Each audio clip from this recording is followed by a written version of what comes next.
Hi, I'm Connie, and this is your introduction to Family Constellations.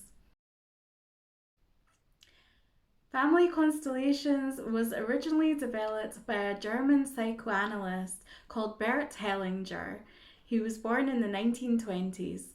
So, Bert Hellinger was actually working as a Catholic missionary in South Africa with the Zulus when he had this amazing opportunity to learn about their culture, about their beliefs, and about the dynamics within their family systems. Bert Hellinger learned that Zulus actually know their ancestors up to 10 generations back and therefore know the lessons that have been carried forward.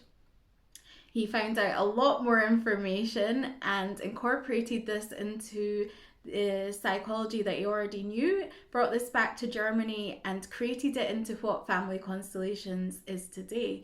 But for Hellinger, Family Constellations was always developing and growing, and many more family constellation therapists and facilitators have taken the core principles of family constellations, which we're going to learn a little bit more about in this video, and grew and developed it into their own work.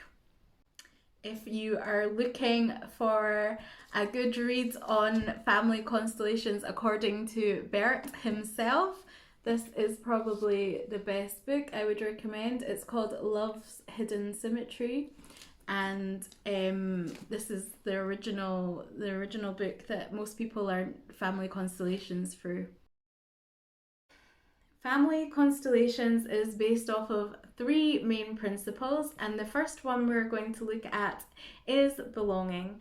So, this first principle is that everybody in your family system has the right to belong. Everyone in your family system has their own place. When somebody is excluded due to their actions, or they may have excluded themselves from the family unit, the whole system then becomes out of balance. And often, if you are interested in this work, your soul has came in with the need to rebalance what is unbalanced within your system. So you may come in often feeling like the black sheep of the family because they maybe felt like the black sheep of the family when they were excluded.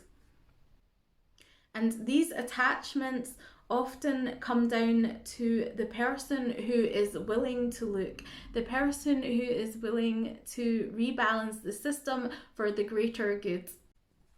And belonging is tied in extremely close to our survival. If you think about when we're first born into the world and we're this tiny little vulnerable baby, if we don't belong to our parents and to our greater families, then we don't survive.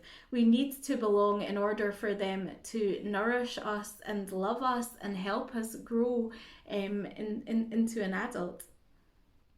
And then without that, you can think about how your family has to belong to society as a whole in order to survive. So there's many, many layers of survival and belonging that stack up on top of each other. This moves us on to the second principle in family constellations, which is order. So if you think to the typical diagram of a family tree where you have two couples and then their children, and then they go off into couples and then their children until it comes all the way down to you. This shows you the order within the family system. So this isn't a construct of society. This is a universal law. This is a universal order of what comes first comes first. It makes sense. You can't come before something that has came before you. So with that in mind, let's look at a scenario that might throw this order out of balance. So say for example, you come into this new family system as a little baby and your mother is caring for her mother all the time. And she just doesn't have the energy to turn to face you and give you the love that you need as a child. And so you grow up feeling like you are either your own mother, or you turn to face your mother and start to mother her because she is not getting what she needs from her mother. This then throws the whole order of the system out of balance, and later down the line, somebody will have to look at this and change it. So, this is a good reminder that love only flows one way in family constellations, and that is from the big one to the little one, from the parent to the child. And this does not mean that you cannot love or care for your parent. Of course, you can, but you have to make sure that they are still higher than you. You cannot take their place in the system, you have to stand in your own. Another issue that may affect the order is missing children, abortions, or miscarriages. So, a child may grow up thinking that they are the eldest sibling, when in fact maybe one or two have actually came before them. And so they are now in the place of the sibling that was maybe aborted or miscarried, and that isn't them in their rightful order. So, in missing out in their rightful order, they can feel like they possibly have to live life for them and their sibling on some energetical level, or they may just feel like they have too much pressure on them in this place because it isn't actually theirs. And this moves us on to the third and final principle, which is balance or equilibrium.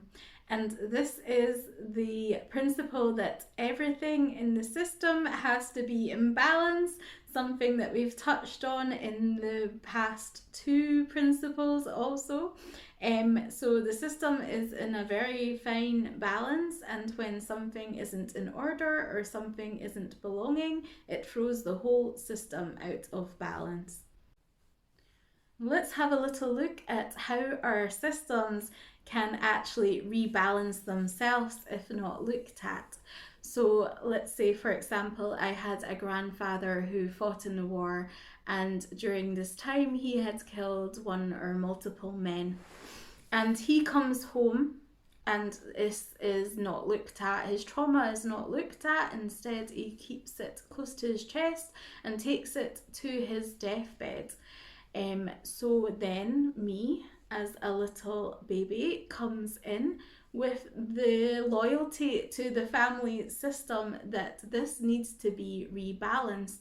And on some level, I choose to take on the guilt and shame that my grandfather took to his grave. And I feel super guilty about everything that I do in life, and I just don't know where this is coming from. So this is a good example of how the system will rebalance, and I have chose to take on this guilt to look at it in this time because it's safe for me to look at it now. But if I don't know and it exists or where it comes from, then how am I supposed to look at it? And this causes the upset in the system once more when I then pass that down to my children through conditioning.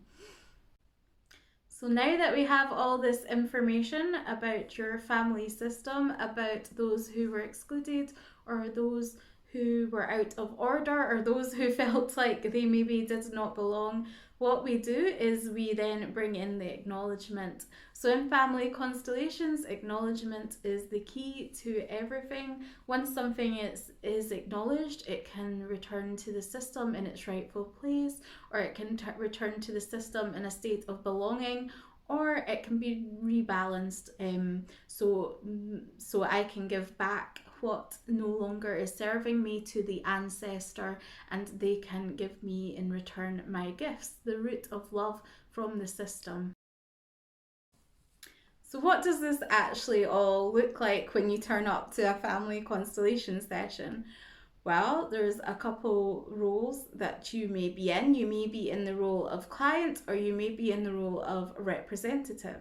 So let's first look at the role of client. We start by me asking you a few questions to find out what it is you actually want to look at in the family constellation.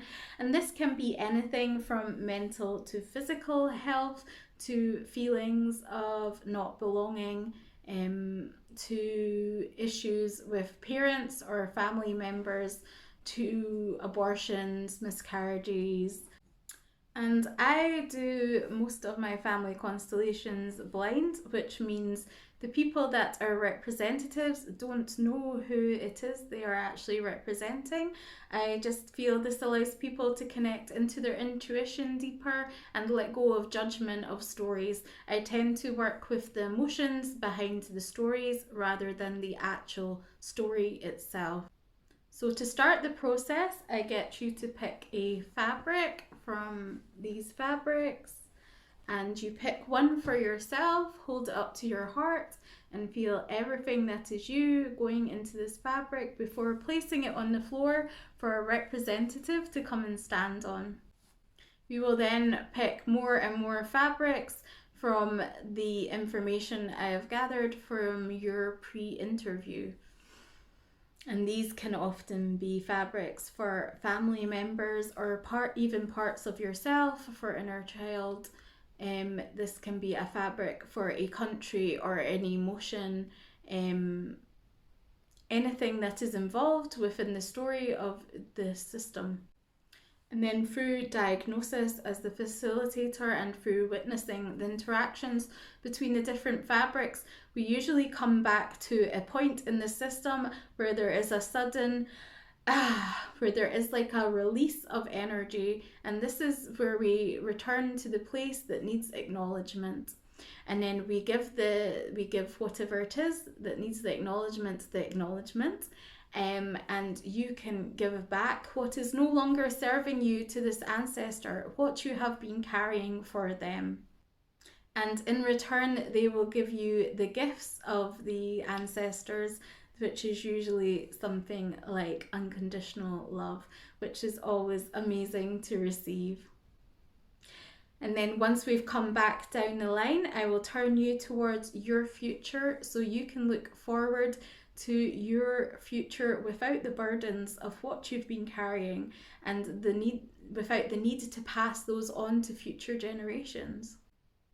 Now, as the representative, you will be taking on the roles for the client. So, this may be a member of their family, like I said before, or a country, a situation, an emotion, whatever the role is. You will be standing in that role. So, you come and stand on the fabric and you feel into the energy. And I will often ask you questions like, what are you currently feeling in your body? Can you see this person in front of you? How do you feel towards this person that is in front of you? All these leading questions that help me diagnose and go further back to the root of the cause. Now, when you join as a representative, you will notice that the role you're chosen to be in is never just a coincidence. It is often something to do with your own life or your own situation. Sometimes you can step into a role and think, oh my goodness, I am my mother right now. And there is a reason for this because it gives you a different perspective on how that person is seeing the world around you or seeing the situation. It gives you a different perspective on different situations within your own life. And so often the healing can come from being a representative also. And perhaps you come along to a family constellation and you're not the client and you're not the representative and you're just watching from the side, and this is also for a reason, because you're to see a situation from a higher perspective. There is a reason that you have to watch every single thing play out as it does, because it's giving you a higher perspective on something in your own life. I was very lucky to meet my mentor Vita, who is an amazing family constellation facilitator and has studied with some of the greats in the family constellations world. And her family constellations are based off of this book, The Roots of Love by Svagito Liebermeister. Sorry for the pronunciation. And this is where we bring the constellations back to the root of love in the system. So after learning family constellations from Vida, I very much wanted to dive right in and have now been facilitating for just over a year and a half, where I've done maybe 40 family constellation sessions. And I'm very much excited to growing and developing my own style of facilitation. Thank you very much for listening to this introduction to family constellations, and I hope to see some of you very, very soon.